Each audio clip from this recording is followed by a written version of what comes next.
kamar farko har yanzu kuma har gobe insha Allahu a shirye muke koyaushe a yi zaɓe mun ɗauki dukkan matakai da suka dace mu ɗauka.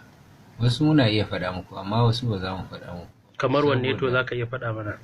Kamar a duba ina ne ba mutane a ƙara, a duba ina ne yake da tashin hankali mu ƙara mutane a wajen, mu duba ina ne za a ɗan yawaita yawan patrol a yi da sauransu. Irin wayannan abubuwan duk za mu faɗa muku, amma akwai na ɓoye wanda ba za mu faɗa ba saboda in kai sai dai ka je ka carab a hannu. To kamar wanne wajaje kuke tunanin cewa za a iya samun hatsaniya?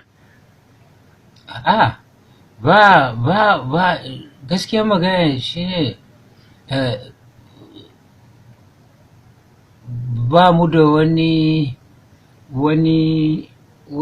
waje musamman da za mu ce za a yi hatsaniya, to amma in muka ga haka din sai mu yi shiri, don wani sa'in kana tsammanin wuta a makera sai ya fito ma masaka.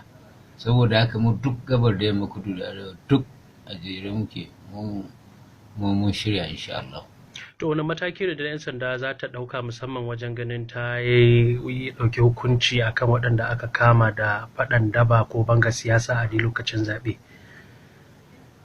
Kotu za mu kama su, za mu kai su kotu, ko in Allah ya da mai shari'a zai